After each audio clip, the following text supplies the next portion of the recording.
Reinventing the Wheel, Reinventing the Wheel 25 years on. I asked Ruth whether she might come and give us some reflection since her Whitley lecture back about 25 years ago, called Reinventing the Wheel. She's going to offer us that paper. Ruth, we're glad that you can join us, and over to you. Well, hello, and I'm sorry I was unable to travel down to be with everyone today, but it is a delight asked to reflect on the Whitley lecture that it was my privilege to give 25 years ago. And I confess it is somewhat disconcerting to realise that it's 25 years since I went around the country. In those days, the Whitley was delivered in a variety of venues. It was well travelled in person. I did 13 venues in 12 months, which was wonderful and was exhausting. And in that lecture was offering stories and reflections about women in ministry in English Baptist life. 25 years on now, it is good to have time just to pause and review. By the end of doing that series of lectures, in fact, about halfway through doing the series of lectures, I'd taken to saying I wanted to write chapter 2. And in fact, I'm not doing it now. This is a reflection following 25 years, and as such is very partial. It is partial in the sense that it's incomplete, and it's in the sense it is my view and no one else's. Having listened to today's papers, and particularly to Edward's paper, some of what I want to say, I now want to say differently and I want to take further, but not today in the time that I have. But it is incomplete because I have not kept entirely abreast of the writing around women and around ministry and around Baptists in the context of England over these years. I know some of it, but not all of it. So there are going to be gaps in my reflection.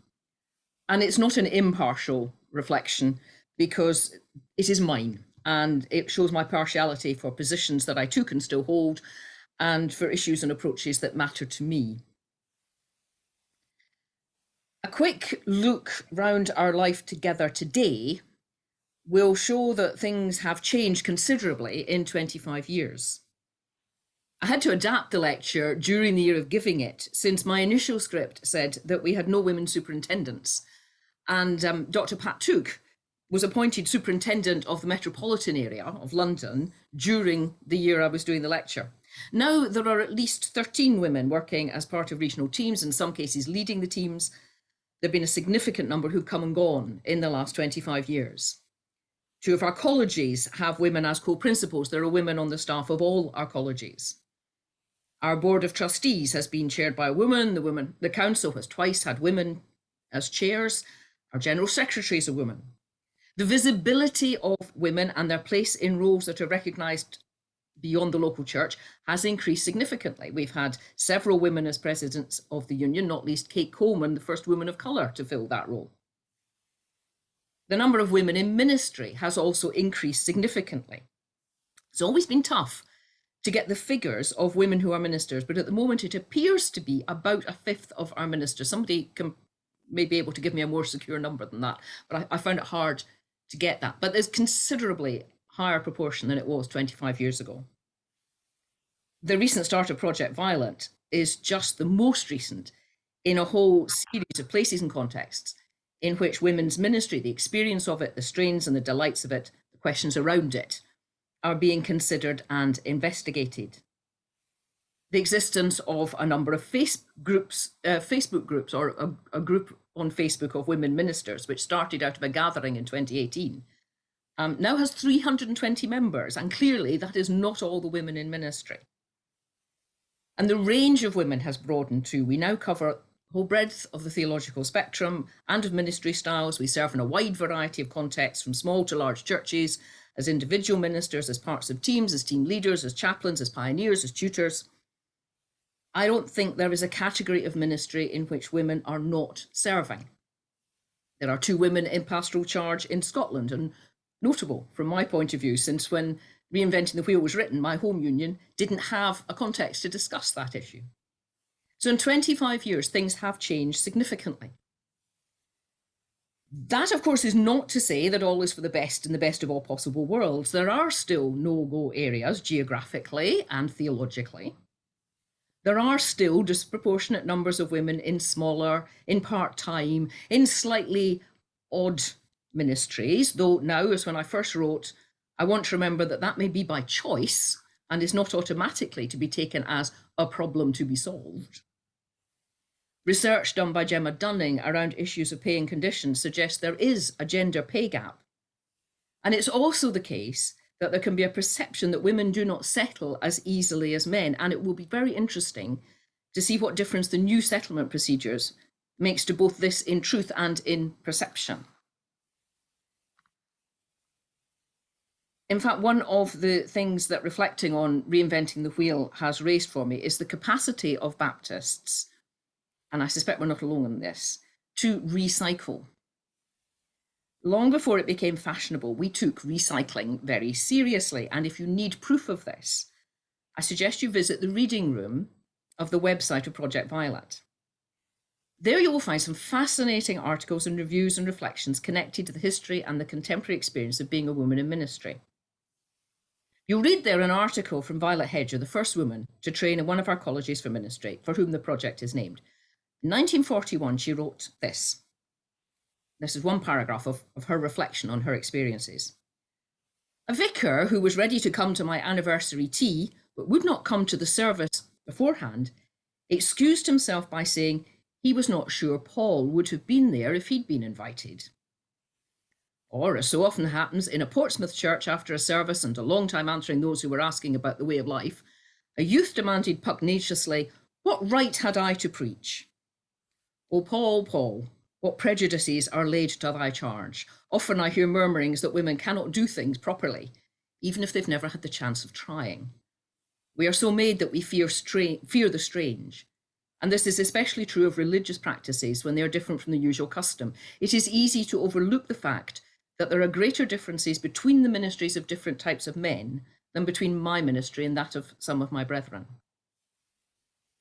You will also find in Project Violet's reading room writing by Carol McCarthy, one of our women ministers who has died within the last couple of months. Carol was writing in 1986, 40 years later, of her frustration at the ways in which, as a woman who's a minister, she was treated by colleagues and by the wider community. And she writes first of actually how positive she was and how much acceptance she found, and therefore how much she ignored some of the difficulties that she came up against. And then eventually accepting that she was angry and of ceasing to try to push that away. And she writes this: "When I examine this anger, I find it strong and deep. I'm tired of being patronized. I'm tired of surprising people. I'm tired of being treated as a peculiarity in churches and in banks, in shops or anywhere where I cash a check. I'm tired of the way conversations stop when I admit to being a minister. And I have grown out of the phase when I added, but don't let it worry you, I'm quite normal. And in truth, I'm angry and disappointed sometimes when men cannot cope." Incidentally, I'm delighted to name Carol, I'm proud to name Carol as one of my wonderful mentors, not least because she gave one of the best responses I have ever heard to the challenges that women in ministry can know all too well. And she quotes it in this article.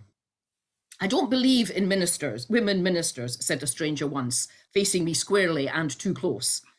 I'm afraid you are confronted with reality," I replied. In the Project Violet reading room, you will also find a paper by Lee Greenwood. Hello, Lee, you're here today, I know. And she says this: "In 2018, I completed and shared a piece of research for my MA looking at how the history and principles of the Baptist Union of Great Britain have shaped the experience of women in ministry in its churches. And as part of that study, I invited women currently or formerly serving as Baptist ministers in Great Britain to reflect on their experiences. I wrote a questionnaire early in the project, and so it was not until I had already shared it that I realised I was asking an almost identical set of questions to that posed by Diane Tidwell almost 3 decades earlier. And as I watched the responses come in, my heart sank to see that the answers were almost identical to and reporting the same instances of exclusion and discrimination. For all the changes and improvements in experience and acceptance, we are still telling the same stories of as Greenwood says, exclusion and discrimination. Now, if the same thing has to go on being said, it's usually because it's not being heard. And is that the case? Are we actually not hearing the stories that our women in ministry are telling us? And by we, I mean both other women in ministry and our wider community. And to stop doing it, we need to ask, first of all, why are we doing it? We might say the timescale is too short. After all, someone born the year that Violet Hedger was writing the piece I've cited could still be alive. And we're dealing with a community with over 400 years of history going, for the most part, in the other direction. This, I'm sure, is part of the reason, but it's not a justification. It may be that I'm looking for changes to come too quickly, but it's not an excuse for the changes to be delayed. It may be that the sample is too small. After all, we're talking about one small group of women who exist and operate, as we all do, within the whole patriarchal system. Even with the increasing number of women in the various roles that we've seen emerge in the last 100 years, particularly in the last 25 years, there's not enough of us to smash the patriarchy. Perhaps the best we can do is chip away at it a bit at a time. And while there are stories of exclusion and discrimination, and they mustn't be ignored, there are changes, there are advances, there are moments of grace and times of blessing, and those stories too must be told. But which stories are told and how seems to me at the moment to be at the heart of this. It raises two questions for me: the way we tell our history and who gets to tell it. The kind of history I explored in Reinventing the Wheel had the intention of developing a background for those of us who were currently in ministry, but still experienced ourselves as being isolated individuals. I had a very clear agenda in the accounts that I drew on for that lecture. I aimed to have a story for each generation in order to demonstrate that when we reached the point of Violet Hedger, and indeed before her of Maria Living Taylor, they were not some never-before-seen anomalies, but part of a developing tradition. I don't think I succeeded, because tradition implies a handing on, and that was precisely not what has happened. The title Reinventing the Wheel was actually truer than I realised at the time, since the way in which I chose to tell the accounts implied and even demonstrated that each of these women effectively started from scratch and had little or no community or no sense of continuity to draw on. Carlyle asserted that history is but the biography of great men. And in various ways and for various reasons, this assertion has been challenged as a way of approaching history and exploring and telling it. And laying aside, for the moment, the exclusive nature of the language, which isn't accidental, it's deliberate, Carlyle and others who followed this model clearly believed that history in the making of it was a male activity. But even laying that aside, the idea, and even more the practice of focusing on individuals and their stories as a way of telling or better creating a history and a tradition is, I believe, too narrow to be the only way we explore the history and locate ourselves within it. In Reinventing the Wheel, it was important to me to tell the often forgotten stories of individual women as illustrations of and affirmations of the presence of women in the continuing life of English Baptists. It was important because knowing that there had been women present in various roles created space, I hoped and believed, to be a woman in various roles in the present. And I still believe it's a valid and important part of historical research, uncovering the forgotten stories of individuals, weaving them in to broader accounts.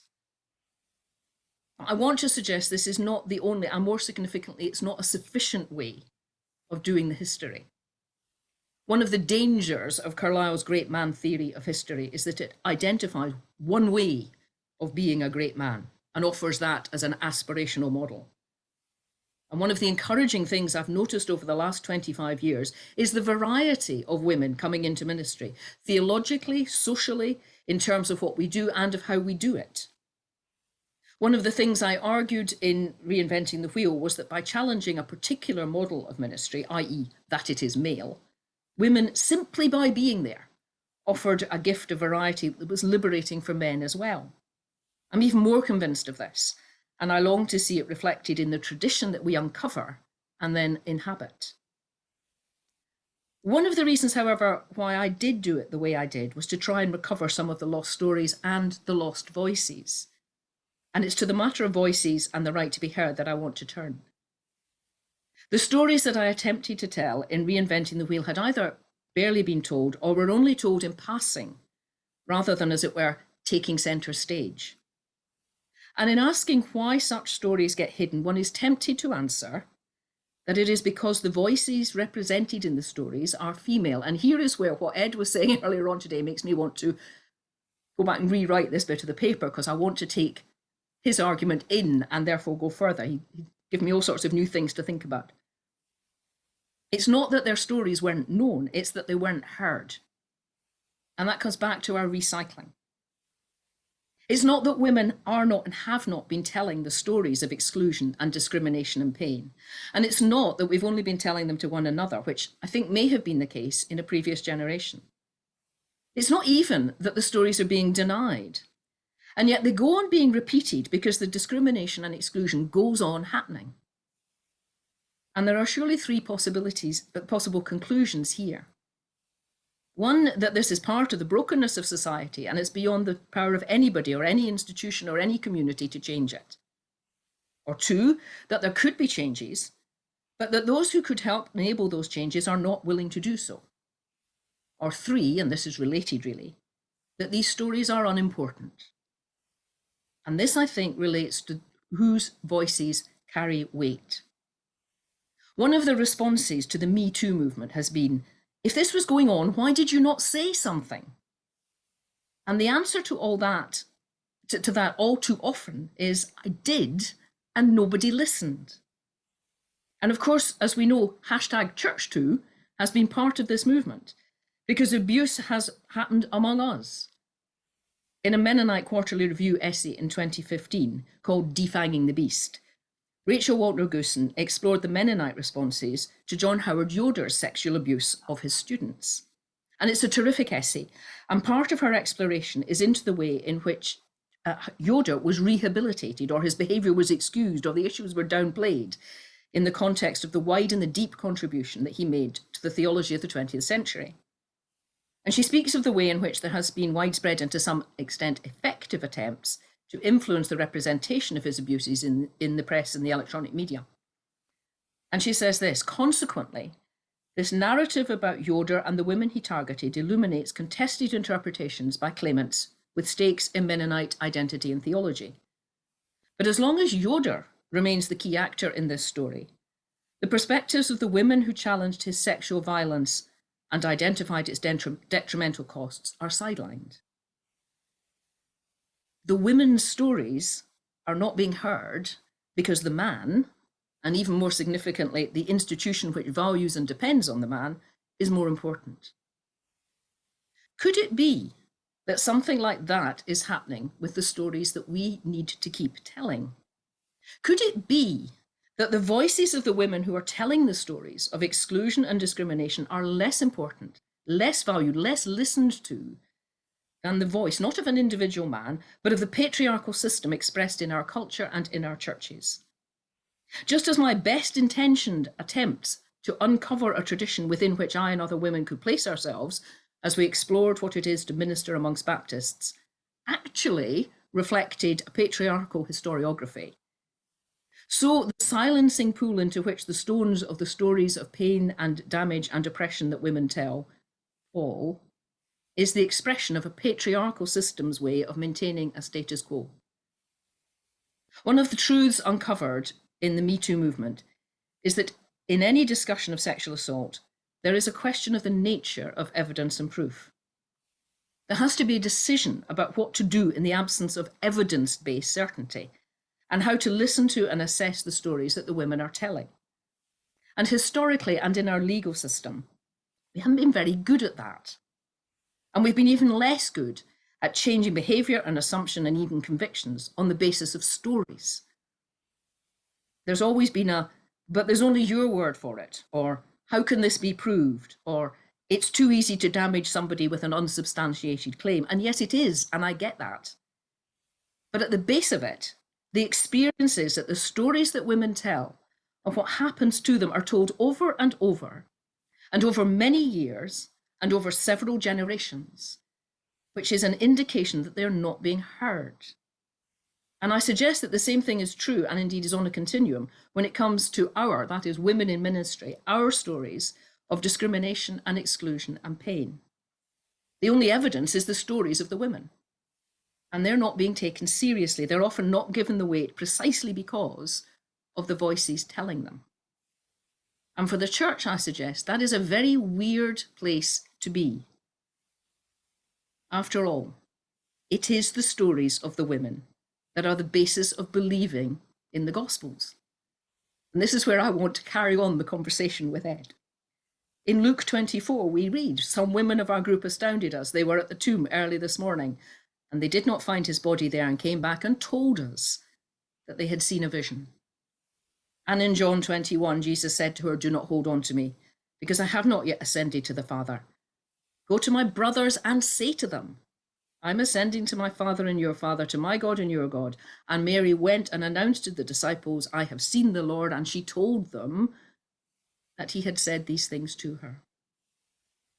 And our faith is born in the stories of the women and of their experience. And as we have heard in Edward's paper, and this is where I want to do so much more work, was their story heard? Did misogyny from the very beginning silence their voice?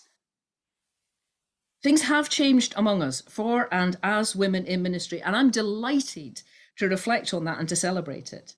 And taking this simply as history, we've discovered more, and I'm thrilled to have the chance to do better and thicker and richer history. And to know that Project Violet is drawing on contemporary voices in other disciplines is really exciting. But we are still hearing, or rather we are still not hearing, stories of pain and distress, discrimination and exclusion. Will we let them challenge and discomfort and astound us and transform us? Or do the voices of women still, even now, not carry weight? Thank you.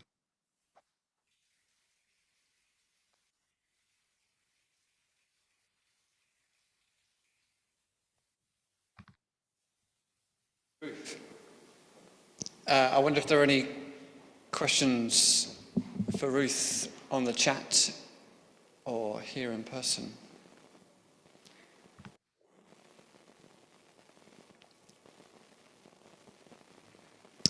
We have one here. I was almost about to say silence is perhaps what is noted after that talk, and so don't take offence. Ruth.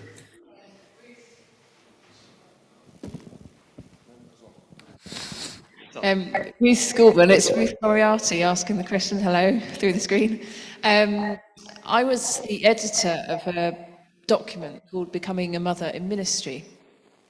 The only way that we got that document together was to assure anonymity for all the people taking part. Yeah. Do you think the fear of women ministers speaking truth is what's holding women's voices back from being heard? I think sometimes it is the fear. I have to say, when I spoke to someone about what I was saying today, one of the questions I was asked is, "Are you going to be all right doing that?"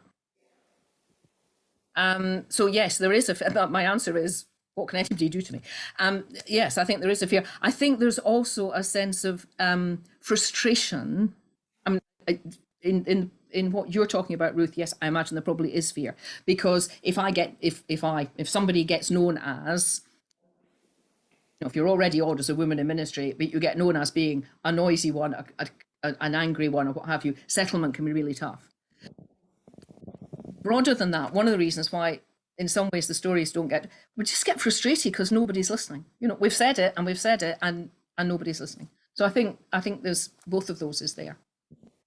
I think the fear thing is really worrying, and I know I'm aware that what I'm saying is true not simply for women, it's true for people in various categories. But I think the very fact that in a community where, as Paul has been speaking, what is at the heart of what we're about is love, some of us are afraid to tell our stories, is really disturbing.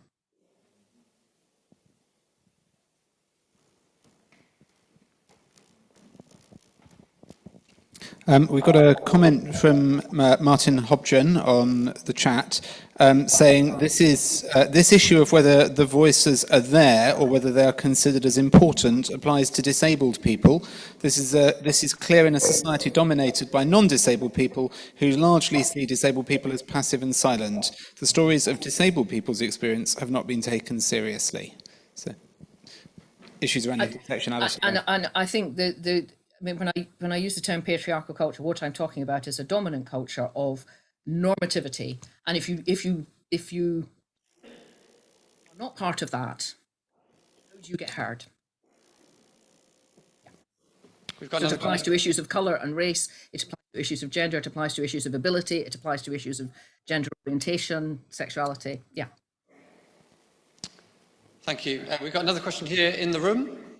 Are there any lessons which we, as Baptists, dare I say it, could learn from the Church of England, who started a lot later than us in terms of recognising ordaining women, and yet seem to have progressed more quickly in recent years? I don't know all the stats, but I thought roughly a third of Anglican clergy were now female, which, based on what you said earlier, would be considerably higher than in the Baptist Church. And have you any thoughts as to the reason why that? How long have you got?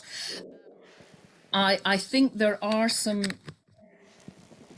interesting. Oops, my camera's just gone funny. Sorry. I think there are some interesting that we might hear from our Anglican brothers and sisters. I am still here. Sorry, my camera's. No.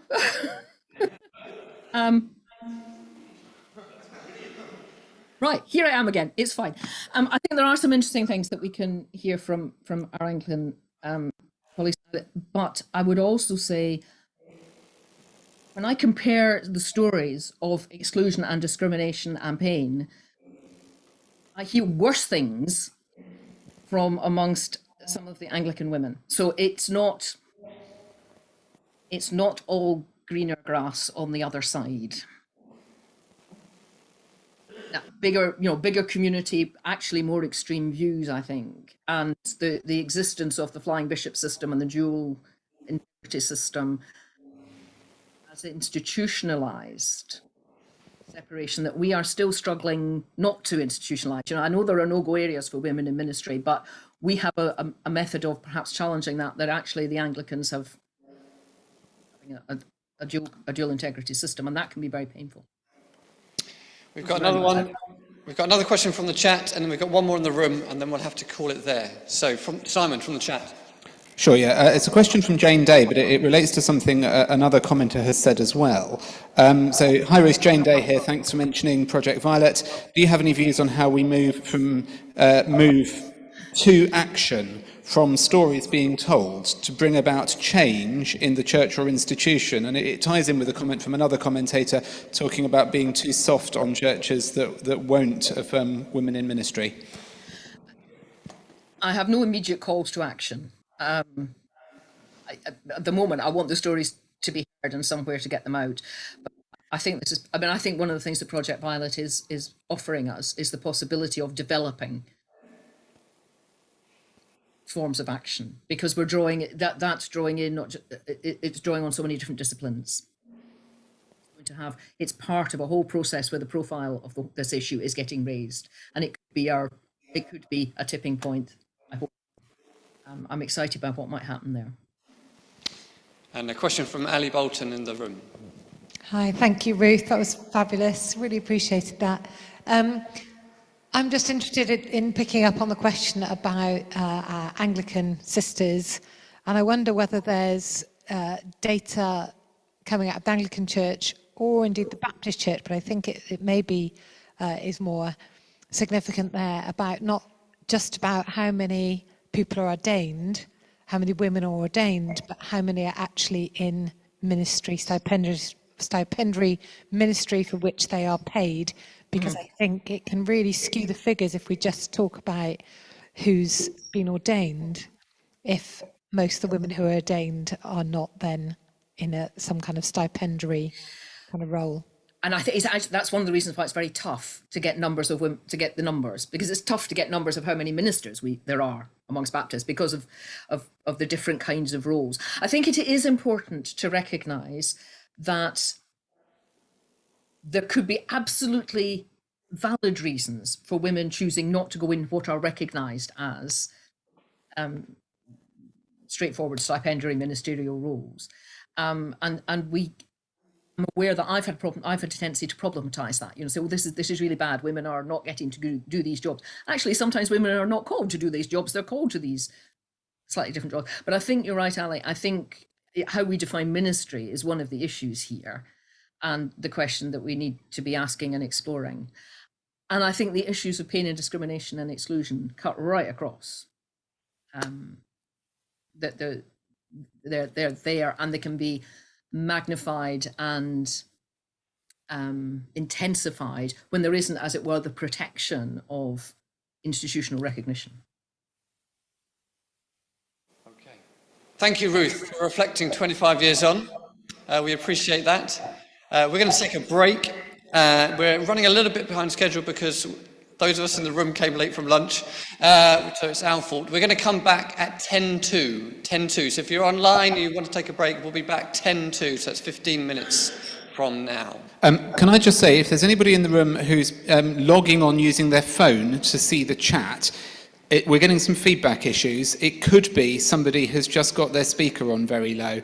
If you are logging on with your phone, can you make sure your sound is completely off? Otherwise, it throws out the Zoom echo cancellation. Okay. Back at 10:02.